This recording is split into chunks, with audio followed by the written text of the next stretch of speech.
नमस्कार. मी प्राध्यापक संभाजी खांडेकर SST महाविद्यालयाच्या या डिजिटल प्लॅटफॉर्मवरती आपल्या सर्वांचं स्वागत करतो. Welcome to all in our digital platform. Today we are going to discuss the subject of international relation. आज आपण आंतरराष्ट्रीय संबंध हा विषय पाहणार आहोत. प्रामुख्याने TYBA राज्यशास्त्र या विभागासाठी आंतरराष्ट्रीय संबंध हा अतिशय महत्त्वाचा विषय आहे. याच्यामध्ये प्रामुख्याने देशादेशांमधले संबंध याचा विचार आपण या प्रकरणात आणि या विषयामध्ये करणार आहोत. तर चला तर सुरू करूया. आंतरराष्ट्रीय संबंध, स्वरूप, व्याप्ती आणि महत्त्व. थोडक्यात आपण जर हॅन्स मॉर्गनटाऊच्या भाषेमध्ये बघायचं म्हटलं तर सत्तेसाठी चाललेला संघर्ष म्हणजेच आंतरराष्ट्रीय संबंध होय. According to Hans Morgenthau, international relation is the struggle for power between the state and the international system. राज्यांमध्ये सत्तेसाठी आणि एकंदरीत सत्ता मिळवण्यासाठी चाललेला जो संघर्ष असतो त्याला प्रामुख्याने आपण आंतरराष्ट्रीय संबंधाचं एक ढोबळ अर्थाने स्वरूप देत असतो. And IR can be defined as a study of those aspects of international relation, so which include this conflict and controversies, this international level and their resolutions. आपण बघतोय की आंतरराष्ट्रीय संबंधामध्ये प्रामुख्याने जे काही प्रसंग उद्भवतात, ज्या काही परिस्थिती निर्माण होतात, त्या परिस्थितीची सोडवणूक, प्रश्नांची सोडवणूक या विषयाच्या माध्यमातून केली जात असते. प्रामुख्याने आंतरराष्ट्रीय संबंध हा विषय दोन देशांमधल्या संबंधाचा विचार करून दोन देशांमधले संबंध कसे सुरळीत होतील याचा विचार करणारा हा असा विषय आहे. आणि जेव्हा आंतरराष्ट्रीय संबंध या विषयामध्ये आपला देश आणि आपल्या देशासोबत असणारे इतर देशांचे संबंध हा एक मुख्य प्रवाह समोर ठेवून हा विषय महत्वाची भूमिका बजावत असतो. नेचर ऑफ इंटरनॅशनल रिलेशन, आंतरराष्ट्रीय संबंधाचं स्वरूप. आता जेव्हा आपण आंतरराष्ट्रीय संबंध हा विषय सूक्ष्मपणे पाहत असतो तेव्हा त्याच्या स्वरूपामध्ये आणि त्याच्या विविध आयामांमध्ये आपल्याला सखोल पाहावं लागतं. प्रामुख्याने यातले काही महत्वाचे आयाम आपण खालील मुद्द्यांच्या आधारे पाहणार आहोत. जसं की sovereign state are chief actors, सार्वभौम राज्यांची निर्मिती आणि त्याच्यामध्ये प्रमुख राष्ट्रांची भूमिका ही अतिशय महत्वाची असते. कारण कोणत्याही देशाचा सार्वभौमत्व हा एक अतिशय महत्वाचा घटक आहे. कोणत्याही परकीय शक्तीपासून किंवा परकीय देशापासून आपल्या सीमांचं रक्षण करणं, आपल्या देशातल्या अंतर्गत कारभाराचं रक्षण करणं हे सार्वभौमत्वाचं प्रमुख वैशिष्ट्य आहे. आणि आंतरराष्ट्रीय संबंधामध्ये या सार्वभौमत्वाला अतिशय महत्वाचं स्थान आहे. त्याचबरोबर protection of national interest is this objective. आंतरराष्ट्रीय संबंध या विषयाचा प्रमुख उद्दिष्ट काय असेल तर नॅशनल इंटरेस्ट मेंटेन करणं, ज्याला आपण राष्ट्रीय हित म्हणतो. कोणत्याही देशाचं प्रथम आणि प्राधान्याने कोणती गोष्ट महत्वाची असेल तर ती म्हणजे स्वतःच्या देशाचं राष्ट्रीय हित जोपासणं. जगाच्या पाठीवर असा कोणताही देश नसेल की ज्या देशाला आपलं राष्ट्रीय हित महत्वाचं नसून शेजारील राष्ट्रांचं हित जोपासण्यामध्ये तो व्यस्त असतो. म्हणजेच थोडक्यात प्रत्येक देशाला आपल्या देशाचं राष्ट्रीय हित हे प्रथम प्राधान्याने पाहावयाचं असतं. म्हणून राष्ट्रीय हिताला महत्व देऊन आंतरराष्ट्रीय संबंधाची आखणी केली जात असते. त्यानंतर तिसरा महत्वाचा मुद्दा आहे international politics is a struggle for power. सत्तेच्या राजकारणासाठी किंवा सत्तेच्या चढाओढीसाठी जागतिक पटलावरती वेगवेगळ्या देशांमध्ये जी स्पर्धा चाललेली असते त्यालाच आपण आंतरराष्ट्रीय राजकारण म्हणतो. आणि प्रामुख्याने हे आंतरराष्ट्रीय राजकारण लष्करी आघाड्यांवरती असतं, राजकीय आघाड्यांवरती असतं, आर्थिक आघाड्यांवरती असतं किंवा एकमेकांवरती डिप्लोमॅटिक पद्धतीने, राजनैतिक पद्धतीने एकमेकांवरती कुरघोडी करण्याच्या पद्धतीने असू देत किंवा युद्धांच्या प्रत्यक्ष पद्धतीने असू देत, या सगळ्या स्पर्धा चालू असतात. म्हणून प्रामुख्याने हा जो काही सत्तेसाठी चाललेला जो संघर्ष आहे, हा जो प्रवास आहे त्याचा एक अभ्यास या विषयामध्ये केला जात असतो. त्यानंतर पुढचा महत्वाचा घटक आहे power is a both means of end of this international politics. कारण सत्ता हा असा अतिशय महत्वाचा घटक आहे की प्रत्येक देश या जागतिक पटलावरती आपलं राजकीय वजन आणि वर्चस्व निर्माण करण्यामध्ये व्यस्त असतो. आणि प्रामुख्याने हे राजकीय वर्चस्व आणि प्रस्थापित करण्यासाठी प्रत्येक देशाची चढाओढ जी चालू असते तर त्याचा विचार आपल्याला ह्या विषयामध्ये करायचा आहे. त्यानंतर conflicts are a condition of international politics. संघर्ष ही महत्वाची अट आहे. कारण जागतिक पटलावरती जेव्हा वेगवेगळ्या देशांचा संबंध आपापसात येतो त्यावेळेस संघर्ष हा अटळ असतो. कारण संघर्ष ही न नाकारता येण्यासारखी गोष्ट आहे. प्रत्येक देश या संघर्षाच्या प्रक्रियेतून जात असतो आणि त्यामुळे संघर्ष हे नैसर्गिक दृष्ट्या दोन देशांच्या संबंधाचा अभ्यास करताना आपल्याला पाहावयास मिळतात. त्याचबरोबर international relation is a process of conflict resolution among this nation. म्हणजे आंतरराष्ट्रीय संबंध ही अशी विद्याशाखा आहे की ज्याच्या माध्यमातून देशादेशांमध्ये जे संघर्ष उद्भवतात ते निर्माण होतात, तर त्या संघर्षांची किंवा त्या प्रश्नांची सोडवणूक करण्याचं काम हा आंतरराष्ट्रीय विषय करत असतो. म्हणजेच जसं की भारत पाकिस्तान या दोन देशांमध्ये एका विशिष्ट मुद्द्यावरून संघर्ष निर्माण झालेला आहे किंवा बॉर्डर डिस्प्यूट तयार झालेला आहे आणि तो बॉर्डर डिस्प्यूट रिझॉल्व्ह करण्यासाठी दोन देशांमध्ये एक निगोशिएशन्स होतात, वाटाघाटी होतात, चर्चा होतात आणि त्या चर्चा वाटाघाटी उपलब्ध करून देण्याचा प्लॅटफॉर्म जो आहे तो म्हणजेच इंटरनॅशनल रिलेशन. आंतरराष्ट्रीय संबंधाच्या पार्श्वभूमीवरती जगभरामध्ये अनेक देशांमध्ये वैचारिक मतभेद असतात, आर्थिक मतभेद आहेत, राजकीय मतभेद सुद्धा असतात आणि कधी कधी या मतभेदांच्या अंतिम स्वरूपामध्ये युद्धामध्ये त्याचं स्वरूप आपल्याला आकाराला येताना दिसतं. म्हणून युद्ध टाळण्यासाठी ज्या प्राथमिक पायऱ्या आहेत त्या प्राथमिक पायऱ्यांची सोडवणूक किंवा सुरुवात ही आंतरराष्ट्रीय विषयाच्या या प्रमुख टप्प्यामध्ये केली जाते. त्यानंतर international relation is a continuous process, कारण ही एक अविरत चालणारी प्रक्रिया आहे. त्याच्यामध्ये कोणत्याही प्रकारचा खंड नसतो, कारण आपल्याला कधीही आपले मित्र बदलता येऊ शकतात परंतु आपले शेजारी आपल्याला कधीही बदलता येत नाहीत. म्हणजेच याचा अर्थ काय, तर आंतरराष्ट्रीय संबंध ही एक कंटिन्युअस सातत्याने अविरत चालणारी एक सूक्ष्म अशी प्रक्रिया आहे. त्यामुळे इंटरनॅशनल रिलेशन एक बिहेव्हिअरल स्टडी, ज्याला आपण वर्तनवादात्मक अभ्यास म्हणतो, तर तो सुद्धा आहे. प्रत्येक देश कोणत्या वेळेस कशी कृती करेल आणि त्या देशाची त्या कृतीमागील काय नक्की वर्तनाची भूमिका असेल हे मानसशास्त्रीयदृष्ट्या आपण समजून घेण्यामध्ये असमर्थ असतो. म्हणून प्रत्येक देशाच्या मानसिकतेचा विचार करून, प्रत्येक देशाच्या विचारसरणीचा विचार करून एक बिहेव्हिअरल स्टडी सुद्धा या आंतरराष्ट्रीय संबंधामध्ये करण्याचा एक महत्वाचा पायंडा या विषयात असलेला पाहायला मिळतो. त्याचबरोबर international relation is a interdisciplinary study. आज आपण बघतो की आंतरराष्ट्रीय संबंध या विषयाचा अभ्यास वेगवेगळ्या देशांमध्ये आर्थिक सहकार्य निर्माण करण्यासाठी होतो, लष्करी सहकार्य करण्यासाठी होतो. म्हणजेच थोडक्यात काय, तर आंतरविद्याशाखीय किंवा आंतरदेशीय आंतरखंडीय या सगळ्या पार्श्वभूमीवरती आंतरराष्ट्रीय संबंधाची ही जी काही प्रक्रिया आहे ती अतिशय महत्वाची भूमिका बजावत असते. त्याचबरोबर याच्यामध्ये एक वैज्ञानिक भूमिका सुद्धा पाहायला मिळते. प्रत्येक घटनांचं, घडामोडींचं, युद्धांचं, संघर्षाचं आणि या एकंदरीत घडलेल्या सगळ्या सर्व सूक्ष्म घडामोडींचं एक सायंटिफिक विश्लेषण, ज्याला आपण वैज्ञानिक विश्लेषण म्हणतो, अनालिटिकल किंवा ज्याला विश्लेषणात्मक तर्कावर आधारित असणारं विश्लेषण, अशा पद्धतीने या विषयाचा अभ्यास आपण करणार आहोत. देन पुढचा महत्वाचा घटक आहे स्कोप ऑफ इंटरनॅशनल रिलेशन, आंतरराष्ट्रीय संबंधाची व्याप्ती. आता व्याप्ती म्हणजे काय, तर थोडक्यात या विषयाचा आवाका कुठपर्यंत आहे, या विषयामध्ये नक्की कोणते कोणते घटक चर्चेले जातात, या विषयाच्या माध्यमातून नक्की कोणत्या कोणत्या प्रश्नांची सोडवणूक होते किंवा हा विषय कोणत्या कोणत्या घटकांना उपयुक्त ठरतो, हा सांगणारा घटक म्हणजेच त्या विषयाची व्याप्ती, त्या अभ्यास विषयाची व्याप्ती. तर पाहूया आपण आंतरराष्ट्रीय संबंधाची व्याप्ती. Study of state system. राज्याच्या ज्या व्यवस्था असतात, राज्यांच्या व्यवस्थाचा सूक्ष्म अभ्यास करण्याची जी यंत्रणा आहे ती आंतरराष्ट्रीय संबंधाच्या माध्यमातून उभी करून दिली जात असते. जगभराच्या एकंदरीत सर्व राष्ट्रांमध्ये कोणत्या प्रकारची सिस्टम अस्तित्वात आहे, कोणत्या प्रकारची शासन संस्था त्या ठिकाणी अस्तित्वात आहे, याचा तुलनात्मक अभ्यास करण्याचं एक व्यासपीठ, एक प्लॅटफॉर्म म्हणजेच आंतरराष्ट्रीय संबंध होय. त्याचबरोबर study of relations among the state. एका देशाचे दुसऱ्या देशासोबत असणारे संबंध याचा अभ्यास करण्यावरती भर दिला जातो. आंतरराष्ट्रीय संबंध या विषयाची मुख्य थीमच ही आहे की एका देशाचे दुसऱ्या देशासोबत कशा स्वरूपाचे संबंध आहेत, मग ते चांगले संबंध आहेत, वाईट संबंध आहेत, संघर्षाचे संबंध आहेत का, ते तणावाचे संबंध आहेत. म्हणजेच काय, तर एका देशाचे दुसऱ्या देशाशी असणाऱ्या संबंधांचा अभ्यास जो आहे तर तो या अभ्यास विषयामध्ये केला जात असतो. त्यानंतर स्टडी ऑफ नॅशनल इंटरेस्ट, राष्ट्रीय हिताचा अभ्यास केला जातो.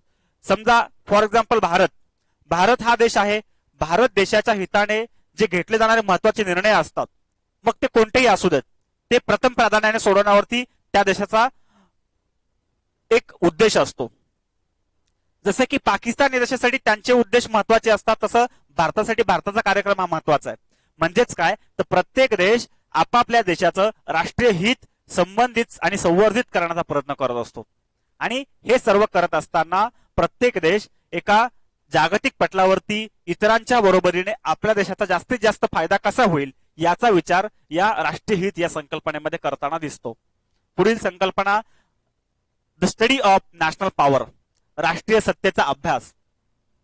आता भारत हा एक देश आहे. आंतरराष्ट्रीय भारतामध्ये जसं की आंतरराष्ट्रीय संबंधामध्ये भारतासारखे अनेक देश आहेत आणि या अनेक देशांचा प्रत्येक देशाचा एक स्वतःचा लष्करीचा इतिहास आहे आणि या लष्करी इतिहासामध्ये प्रत्येक जण आपली सत्ता, आपलं वर्चस्व वाढवण्यावरती भर देत असतो. आपला डॉमिनन्स कसा क्रिएट होईल, हेजिमोनियल कॉन्टेक्स्ट मधून आपण कसं इतरांवरती आपलं प्रभुत्व निर्माण करू, हा मुख्य उद्देश आंतरराष्ट्रीय संबंधामध्ये असतो.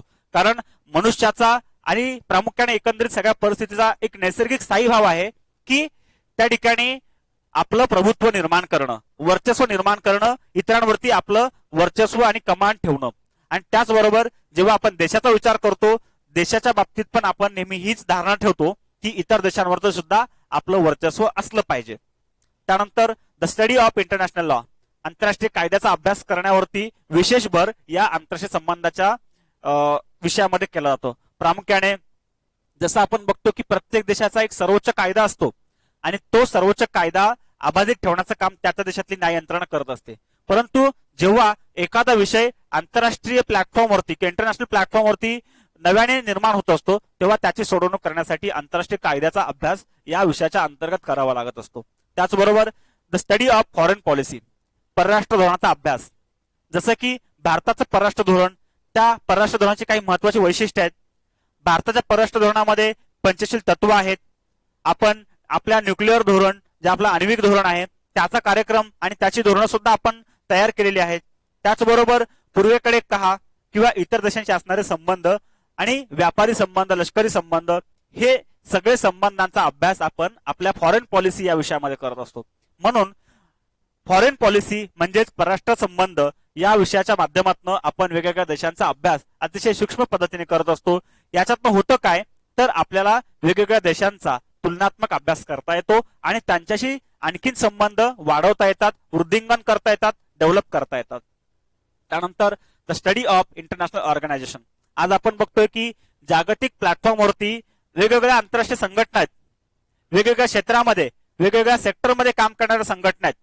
जसं की ह्युमन राईट्स असेल किंवा अगदी आपण बघतो की एन्व्हायरमेंट असेल किंवा मिलिटरी इंटरफेरन्स असेल किंवा ऑइल ओपेक असेल किंवा संरक्षणाच्या दृष्टीने असतील, अशा वेगवेगळ्या संघटना आहेत. आणि मग या सगळ्या इंटरनॅशनल ऑर्गनायझेशनचा अभ्यास आपण याच्यामध्ये करतो. जसं की नाटो, सिटो, सेंटो आहे, ओपेक आहे, त्याचबरोबर G8 आहे, G10 आहे, G7 आहे, G78 आहे. ह्या सगळ्या राष्ट्रांच्या संघटनांचा अभ्यास आपण या विषयाच्या माध्यमातून करणार आहोत. त्याचबरोबर study of Jio politics. Jio politics म्हणजेच थोडक्यात एक भूराजकीय अभ्यास. प्रत्येक देशाची एक सीमा असते, बॉर्डर असते आणि त्या सीमारेषेवरून किंवा त्या बॉर्डरवरून प्रत्येक देशांमध्ये आपापसात वाद चालू असतात. मग प्रामुख्याने हा जो काही भूराजकीय अभ्यास आहे तो भूराजकीय अभ्यास करण्यावरती या आंतरराष्ट्रीय संबंधाचा प्रामुख्याने भर असतो. त्यानंतर पुढील महत्वाचा विषय the study of conflict management and conflict resolution. आंतरराष्ट्रीय संबंधामध्ये दोन देशांमध्ये किंवा इतर देशांमध्ये आपापसात संबंध बिघडण्याची बरीच कारणं असतात. बऱ्याचदा वेगवेगळ्या देशांमध्ये विविध कारणांवरून भांडणं होत असतात. क्युबा क्रायसिस असेल, वर्ल्ड वॉर असेल, त्यानंतर कोल्ड वॉर असेल, या सगळ्या माध्यमांमध्ये आपण जर बघितलं तर प्रामुख्याने हे जे संबंध आहेत तर ते बऱ्याचदा संघर्षाचे असतात, तणावाचे असतात.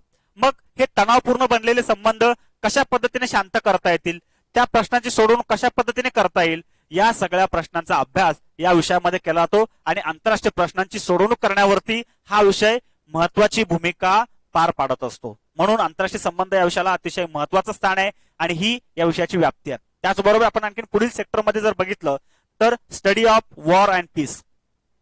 आज जगामध्ये एक युद्धांचा इतिहास आहे. युद्धांचं स्वरूप बदललेलं आहे. पूर्वी पारंपरिक पद्धतीने युद्ध खेळली जायची, परंतु आता आपण बघतोय युद्धांचं स्वरूप हे अतिशय तंत्रज्ञानाच्या माध्यमातून बदललेलं आहे. या ठिकाणी आपण न्यूक्लिअर कॅपॅबिलिटी आपल्या डेव्हलप केलेल्या आहेत. प्रत्येक देशाने आपापल्या न्यूक्लिअर कॅपॅबिलिटी डेव्हलप केलेल्या आहेत. त्यांच्याकडे न्यूक्लिअर वेपन्स आहेत, आणि सध्याच्या घडीला आपण जो म्युच्युअल डिस्ट्रक्शन जो आहे तर तो आपण जर पाहिला तर परस्पर विनाशाची खात्री असल्यामुळे प्रत्येक देश काय करतोय, आपली बचावात्मक भूमिका घेऊन युद्ध त्याचबरोबर संघर्ष या भूमिकांमध्ये निर्णय घेताना दिसतो. म्हणजेच काय तर युद्ध आणि त्याच्या संदर्भात असणाऱ्या प्रक्रियांचा अभ्यास या विषयामध्ये केला जात असतो. त्याचबरोबर स्टडी ऑफ आयडियोलॉजीज आपण बघतोय की दुसऱ्या महायुद्धानंतर उद्भवलेलं जे शीतयुद्ध होतं, शीतयुद्ध हे प्रामुख्याने विचारसरणीमधलं युद्ध होतं. एकीकडे भांडवलवादी विचारसरणीला समर्थन देणारा अमेरिका असेल आणि एकीकडे साम्यवादी विचारसरणीला फॉलो करणारा सोव्हिएत रशिया असेल. मग या दोन विचारसरणींच्या मध्ये असणारा जो वैचारिक मतभेद होता त्या वैचारिक मतभेदाच्या माध्यमातून त्याचा एक सूक्ष्म अभ्यास या विषयामध्ये केला जात असतो. तसंच आपण जर बघितलं तिसरा देश, तिसरं जग ज्याला आपण थर्ड वर्ल्ड म्हणतो, मग थर्ड वर्ल्ड मध्ये सुद्धा आपण बघतो की जी अंडर डेव्हलप मानसिकता आहे तर त्या मानसिकतेचा आणि त्या विचारसरणीचा सुद्धा आपण या ठिकाणी अभ्यास करणार आहोत. त्याचबरोबर स्टडी ऑफ नॅशनलिझम, कॉलोनियलिझम, देन इम्पिरियलिझम, कारण प्रत्येक देशाला एक वसाहतिक किंवा साम्राज्यवादी धोरणांचा इतिहास आहे. जसे की भारत हा 1947 पूर्वी ब्रिटिशांच्या तावडीत होता, गुलामीत होता, त्याला आपण कॉलोनियलिझम म्हणतो, वसाहतवाद म्हणतो. आणि वसाहतवादाच्या निमित्ताने ब्रिटिशांनी इथे आपला व्यापार वृद्धिंगत करण्याच्या हेतूने जो इम्पिरियलिझमचं धोरण वापरलं, ज्याला आपण साम्राज्यवाद म्हणतो, तर ते धोरण कशा पद्धतीने डेव्हलप होत जातं याचा सुद्धा अभ्यास आपण या विषयामध्ये करणार आहोत. त्यानंतर स्टडी ऑफ पॉलिसी मेकिंग, आंतरराष्ट्रीय संबंधाच्या माध्यमामध्ये आपण बघतो की वेगवेगळ्या विषयांमध्ये धोरण निर्माण केली जात असतात. जसं की अणुकराराच्या संदर्भात असेल, युद्धांच्या कराराच्या संदर्भात असेल किंवा व्यापाराच्या संदर्भात असेल, लष्कराच्या संदर्भात असेल. मग ह्या सगळ्या वेगवेगळ्या क्षेत्रांमध्ये एक धोरण निर्माण करण्याचं काम हा आंतरराष्ट्रीय विषय करत असतो. त्याचबरोबर नॅशनल कॅरेक्टर, राष्ट्राचं एक चरित्र बनवण्याचं काम सुद्धा हा विषय करत असतो. स्वतःच्या राष्ट्राची आंतरराष्ट्रीय संदर्भामध्ये असणारी जी मूल्य आहेत ती विकसित करण्यावरती सुद्धा हा विषय भर देत असतो. त्याचबरोबर एक शस्त्र नियंत्रण, शस्त्र कपात किंवा शस्त्रास्त्रांची झालेली स्पर्धा या विषयांवरती सुद्धा हा विषय काय करतो, भर देत असतो. त्याचबरोबर पर्यावरणाशी संदर्भात अनेक मुद्दे आहेत. पर्यावरणाचं रक्षण, कारण आपण बघतो की पर्यावरण ही एखाद्या देशाला भेडसावणारी समस्या नक्कीच नाहीये, ती आज जगातल्या प्रत्येक राष्ट्राला भेडसावणारी समस्या आहे. each and every country are affected to the issue of environmental pollution असेल, ग्लोबल वॉर्मिंग असेल किंवा अगदी इतर माध्यमातून आपण बघितलं तर हे जे विषय आहेत तर ते वेगवेगळ्या पार्श्वभूमीवरती एकमेकांशी निगडीत असताना पाहायला मिळतात. आणि म्हणून या पर्यावरणीय प्रश्नांची सोडवणूक करण्याचा सुद्धा प्रयत्न जो आहे तर या विषयामधून केला जात असतो. त्याचबरोबर आंतरराष्ट्रीय संबंधामध्ये आपण बघतो की वेगवेगळ्या देशांमध्ये मानवी हक्कांचा विचार आता प्राधान्याने केला जातो, का तर माणसाचे हक्क, मानवी सुरक्षा ही अतिशय महत्वाची आहे. आणि या एका गोष्टीला प्रमाण ठेवून किंवा प्रमाण मानून एक ह्युमॅनिटेरियन इंटरव्हेन्शन जे केलं जातं तर त्याच्या माध्यमातून मानवी हक्कांचं संरक्षण करण्याचं काम सुद्धा या विषयाच्या माध्यमातून केलं जात असतं. त्याचबरोबर इकॉनॉमिक फॅक्टर्स आहेत त्याचा सुद्धा अतिशय सूक्ष्मपणे अभ्यास केला जातो. जगामध्ये आपण बघतो की वेगवेगळ्या आर्थिक बँका आहेत, जसं की वर्ल्ड बँक आहे, IMF आहे, वर्ल्ड ट्रेड ऑर्गनायझेशन आहे, त्याचबरोबर एशियन डेव्हलपमेंट बँक आहे. मग या प्रत्येक बँका ज्या आहेत त्या आपापला रिजनल ब्लॉक डेव्हलप करण्याच्या दृष्टीने प्रयत्न करतात. म्हणजेच काय, त्या प्रत्येक गटाला आपली आर्थिक साक्षरता खूप गरजेची आहे, आर्थिक ज्याला इकॉनॉमिकल एम्पॉवरमेंट खूप गरजेची आहे. आणि ही इकॉनॉमिकल एम्पॉवरमेंट करण्याचा प्रयत्न जो आहे तर आंतरराष्ट्रीय संबंधामध्ये प्रत्येक गट हा करत असतो. प्रामुख्याने दुसऱ्या महायुद्धामध्ये आपण जर बघितलं, रशिया आणि अमेरिका हे दोन्ही देश जे आहेत ते आपापसात आर्थिक वर्चस्वासाठी कुठेतरी स्पर्धा करताना दिसत होते. त्यानंतर the study of democratic factors and the terrorism, आंतरराष्ट्रीय संबंधामध्ये आपण बघतो की दहशतवाद हा अतिशय महत्वाचा मुद्दा आहे. अमेरिका सारखा महासत्ता असणारा देश सुद्धा या समस्येने ग्रासलेला आहे. आणि मग या सगळ्या प्रश्नांची सोडवणूक करण्यासाठी आंतरराष्ट्रीय हा विषय अतिशय महत्वाचा आहे. पुढील आपण स्लाइड पाहूया. इंटरनॅशनल रिलेशन मध्ये प्रामुख्याने वेगवेगळ्या विचारसरणीचा अभ्यास केला जातो. काही त्याच्यात दृष्टिकोन आहेत, ते दृष्टिकोन आपण पुढील लेक्चरमध्ये पाहणार आहोत. परंतु त्याचा थोडक्यात आढावा, थोडक्यात रिव्ह्यू जो आहे तो आपल्याला ह्या विचारात करणार आहोत की the chapter looks in the international politics through the lens of two theoretical principles etcetera, the realism and liberalism. Realism म्हणजेच वास्तववाद आणि लिबरलिझम म्हणजेच उदारमतवाद. थोडक्यात हॅन्स मॉर्गन ताऊने जी प्रामुख्याने सुरुवातीला आपण जी व्याख्या पाहिली की राष्ट्रांमध्ये चाललेला सत्तेसाठी संघर्ष किंवा स्पर्धा म्हणजेच वास्तववाद होय. मग याच्या पाठीमागनं आपण जर बघितलं की प्रत्येक देश हा स्वतःचं वर्चस्व वाढवण्यासाठी प्रयत्न करत असतो, त्याचा प्रामुख्याने विचार आपण या सिद्धांतामध्ये करणार आहोत.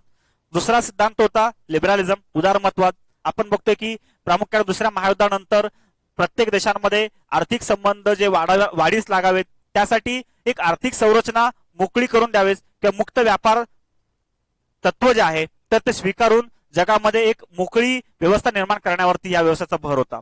तर अशा पद्धतीने या विचारसरणीचा अभ्यास आपण पुढील लेक्चरमध्ये करणार आहोत. धन्यवाद. पुन्हा भेटूच.